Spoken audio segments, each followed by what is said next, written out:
ಹೊನ್ನು ಮಣ್ಣು ಈ ಜಗತ್ತಿನಲ್ಲಿ ಏನೇ ಕ್ರೈಮ್ ಆಗಲಿ ಅದರ ಹಿಂದಿರೋದು ಈ ಮೂರೇ ಕಾರಣ.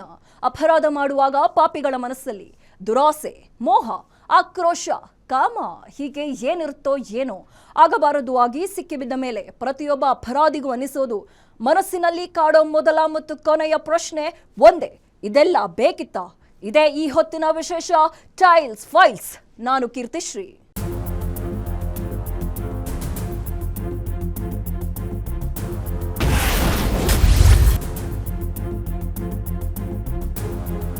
ಚಿತ್ರದುರ್ಗ ಮೂಲದ ರೇಣುಕಾ ಸ್ವಾಮಿ ಕೊಲೆ ಕೇಸ್ನಲ್ಲಿ ಜೈಲು ಪಾಲಾಗಿರೋ ದರ್ಶನ್ ಅಂಡ್ ಗ್ಯಾಂಗ್ ಪರ ವಕೀಲರು ಕೋರ್ಟ್ನಲ್ಲಿ ಹೊಸ ವಾದ ಮಂಡಿಸಿದ್ದಾರೆ.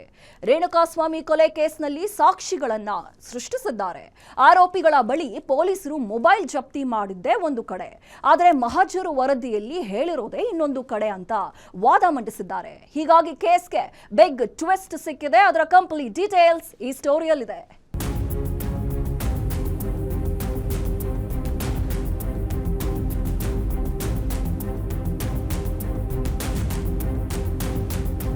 ಜೂನ್ 9, 2024 ಬೆಂಗಳೂರಿನ ಸುಮನಹಳ್ಳಿ ಬಳಿಯ ರಾಜಕಾಲುವೆ ಪಕ್ಕದಲ್ಲಿ ಒಂದು ಅಪರಿಚಿತ ಮೃತದೇಹ ಪತ್ತೆಯಾಗಿತ್ತು. ರಾಜಕಾಲುವೆ ಬಳಿಯಿದ್ದ ಅಪಾರ್ಟ್ಮೆಂಟ್ ಸೆಕ್ಯೂರಿಟಿ ಗಾರ್ಡ್ ಅಪರಿಚಿತ ಶವದ ಕುರಿತು ಪೊಲೀಸರಿಗೆ ಮಾಹಿತಿ ನೀಡಿದ್ದ.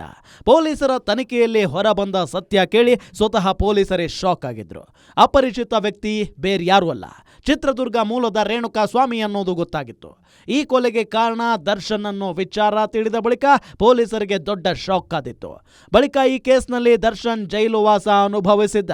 ಕೊನೆಗೆ ಹೈಕೋರ್ಟ್ನಲ್ಲಿ ಬೇಲ್ ಪಡೆಯುವಲ್ಲಿ ಯಶಸ್ವಿಯಾಗಿದ್ದ. ಆದರೆ ಸುಪ್ರೀಂ ಕೋರ್ಟ್ ಬೇಲ್ ರದ್ದು ಮಾಡಿತ್ತು. ಹೀಗಾಗಿ ದರ್ಶನ್ ಮತ್ತೆ ಜೈಲು ಪಾಲಾಗಿದ್ದಾನೆ. ಈ ಕೇಸ್ಗೆ ಈಗ ಬಿಗ್ ಟ್ವಿಸ್ಟ್ ಸಿಕ್ಕಿದೆ.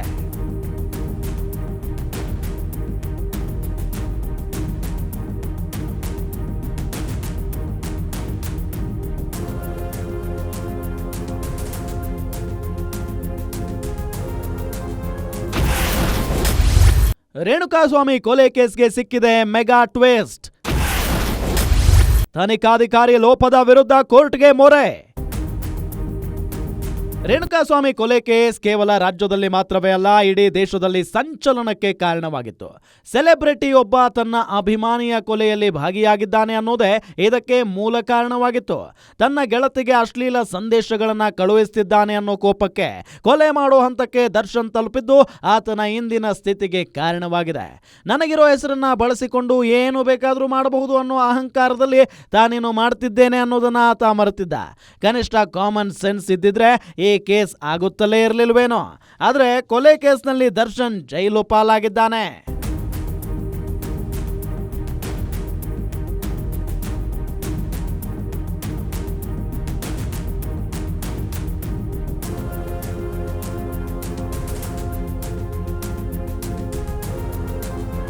ರೇಣುಕಾಸ್ವಾಮಿ ಕೊಲೆ ಕೇಸ್ನಲ್ಲಿ ಒಬ್ಬರಲ್ಲ ಇಬ್ಬರಲ್ಲ ಸುಮಾರು 17 ಜನ ಆರೋಪಿಗಳಿದ್ದಾರೆ. ಇದರಲ್ಲಿ ಪವಿತ್ರ ಗೌಡ ಮೊದಲ ಆರೋಪಿಯಾಗಿದ್ರೆ ದರ್ಶನ್ ಎರಡನೇ ಆರೋಪಿಯಾಗಿದ್ದಾನೆ. ದರ್ಶನ್ ಮ್ಯಾನೇಜರ್, ದರ್ಶನ್ ಅಭಿಮಾನಿ ಸಂಘದವರು ಸೇರಿ ಹಲವು ಆರೋಪಿಗಳಿದ್ದಾರೆ.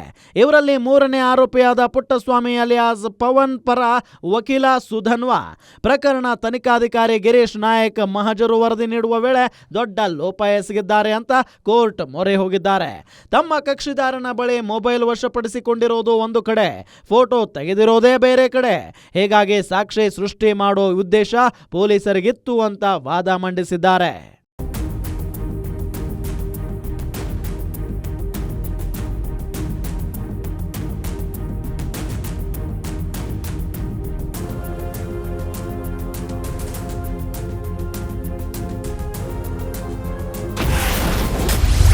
ಸ್ವತಃ ಜಡ್ಜ್ ಸ್ಥಳ ಪರಿಶೀಲಿಸಲು ಕೋರ್ಟ್ಗೆ ಅರ್ಜಿ.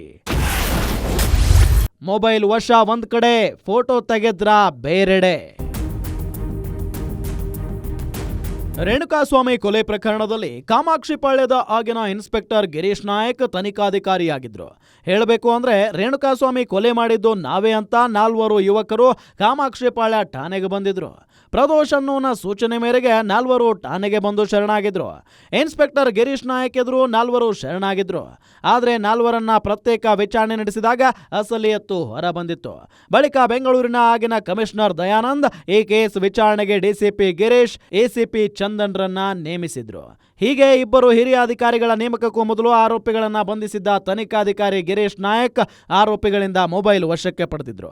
ಆಗ ತೆಗೆದಿರೋ ಫೋಟೋದಲ್ಲಿ ವಿಟ್ರಿಫೈಡ್ ಟೈಲ್ಸ್ ಇದೆ, ಆದರೆ ಕಾಮಾಕ್ಷಿಪಾಳ್ಯ ಠಾಣೆಯಲ್ಲಿ ಮೊಸಾಯಿಕ್ ಟೈಲ್ಸ್ ಇವೆ. ಹೀಗಾಗಿ ನ್ಯಾಯಾಧೀಶರೇ ಸ್ಥಳಕ್ಕೆ ಆಗಮಿಸಿ ಪರಿಶೀಲನೆ ನಡೆಸಬೇಕು ಅಂತ ಕೋರ್ಟ್ಗೆ ಅರ್ಜಿ ಸಲ್ಲಿಕೆಯಾಗಿದೆ. ಈ ಪ್ರಕರಣದಲ್ಲಿ ಏನು ದರ್ಶನ್ ಮತ್ತು ಇತರ ಆರೋಪಿಗಳನ್ನ ಯಾವುದು ಕೇಸ್ ಮಾಡಿದ್ದಾರೆ, ಕಾಮಾಕ್ಷಿಪಾಳ್ಯ ಪೊಲೀಸ್ ಠಾಣೆಯವರು ಕೋರ್ಟ್ಗೆ ಒಂದು ಮಹಜರ್ ಸಲ್ಲಿಕೆ ಮಾಡಿದರು. ಅದರಲ್ಲಿ 7 ಆರೋಪಿಗಳ ಕಡೆಯಿಂದ 8 ಫೋನನ್ನು ಕಾಮಾಕ್ಷಿಪಾಳ್ಯ ಪೊಲೀಸ್ ಠಾಣೆಯಲ್ಲಿ ಮಹಜರ್ ಮಾಡಿ ರಿಕವರ್ ಮಾಡಿದ್ರಿ ಅಂತ ಕೋರ್ಟ್ಗೆ ಚಾರ್ಜ್ ಶೀಟಲ್ಲಿ ಹಾಕಿ ಸಾಕ್ಷಿ ಕೂಡ ವಿಚಾರಣೆ ಮಾಡಿದರು. ಬಟ್ ಅದರಲ್ಲಿ ಏನು ಫೋಟೋ ಕೂಡ 2 ಪ್ರೊಡ್ಯೂಸ್ ಮಾಡಿದರು. ಆ ಫೋಟೋದಲ್ಲಿ ಇರುವಂಥ ಟೈಲ್ಸು ವೈಟ್ ವೆಟ್ರಿಫೈಡ್ ಟೈಲ್ಸ್ ಇದೆ ಮತ್ತು ಹಿಂದೆ ಪಾರ್ಟಿಷನ್ ಇದೆ. ಆ ರೀತಿ ಸ್ಟ್ರಕ್ಚರು ಮತ್ತು white vitrified tiles Kamakshipalya police ಠಾಣೆಯಲ್ಲಿ ಇಲ್ಲ. ಇವರು ಸುಳ್ಳು ಮಹಜರ್ನ ಕ್ರಿಯೇಟ್ ಮಾಡಿದ್ದಾರೆ ಅಂತ ಹೇಳಿ ನಾವು ಕೋರ್ಟ್ಗೆ ಒಂದು ಅಪ್ಲಿಕೇಶನ್ ಹಾಕಿ ಮಾನ್ಯ ನ್ಯಾಯಾಧೀಶರೇ ಬಂದು ಸ್ಪಾಟನ್ನು ವಿಸಿಟ್ ಮಾಡಬೇಕು ಅಂತ ಒಂದು ಅಪ್ಲಿಕೇಶನ್ ಹಾಕಿದ್ರಿ. ಆ ನಂತರ ಈ ಕೇಸಲ್ಲಿ ಯಾವುದು ಆಗಿನ ತನಿಖಾಧಿಕಾರಿ ಆಗಿದ್ದಂತಹ ಗಿರೀಶ್ ನಾಯಕ್ ಅವ್ರನ್ನ ಆರೋಪಿ ನಂಬರ್ 18 ಮಾಡಿ ಅಂತ ಒಂದು ಅಪ್ಲಿಕೇಶನ್ ಹಾಕ್ಕೊಂಡಿದ್ರಿ. 2 ಇವತ್ತು ತಕರಾರಿಗಿದೆ. ಹಾಗೆಯೇ ಒಂದು ಈ ಮಧ್ಯದಲ್ಲಿ ಈ ಅರ್ಜಿ ವಿಲೇವಾರಿ ಆಗೋ ಮಧ್ಯದಲ್ಲಿ ಪೊಲೀಸವರು ಅಲ್ಲಿ ಜಾಗನ ಟ್ಯಾಂಪರ್ ಮಾಡೋ ಚಾನ್ಸಸ್ ಇದೆ ಅಂಥೇಳಿ CCTVನ ಪ್ರಿಸರ್ವ್ ಮಾಡಿ ಅಂತ ಹೇಳಿದರೆ ಆಲ್ರೆಡಿ ಆದೇಶ ಆಗಿದೆ. ಕಾಮಾಕ್ಷಿಪಾಳ್ಯ ಪೊಲೀಸ್ ಠಾಣೆಯ CCTVನ ಪ್ರಿಸರ್ವ್ ಮಾಡಿ ಅಂತ ಆದೇಶ ಆಗಿದೆ.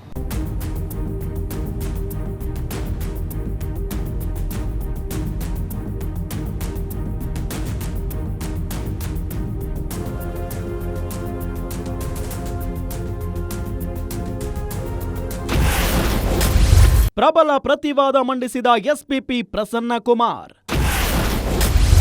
ಆರೋಪಿ ಪರ ವಕೀಲರಿಂದ ದಾರಿ ತಪ್ಪಿಸುವಂತೆ ವಾದ. ರೇಣುಕಾಸ್ವಾಮಿ ಕೊಲೆ ಪ್ರಕರಣದ 3ನೇ ಆರೋಪಿ ಪುಟ್ಟಸ್ವಾಮಿ ಅಲಿಯಾಸ್ ಪವನ್ ಪರ ವಕೀಲ ಸುಧನ್ವಾ ಮಂಡಿಸಿದ ವಾದವನ್ನ ಎಸ್ಪಿಪಿ ಪ್ರಸನ್ನ ಕುಮಾರ್ ತಳ್ಳಿ ಹಾಕಿದ್ದಾರೆ.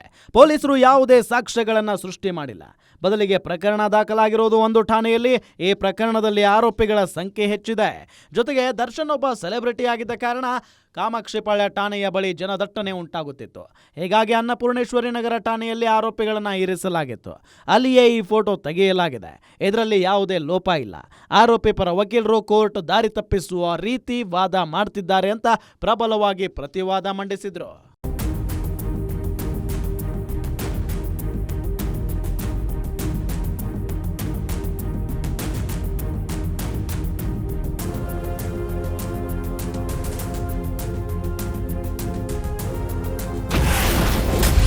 ಸುಪ್ರೀಂ ಕೋರ್ಟ್ ಆದೇಶ ಉಲ್ಲೇಖಿಸಿದ ಪ್ರಸನ್ನ ಕುಮಾರ್. ಬೆಂಗಳೂರು ಕಮಿಷನರ್ ನಿರ್ದೇಶನದಂತೆ ನಡೆದಿದೆ ತನಿಖೆ.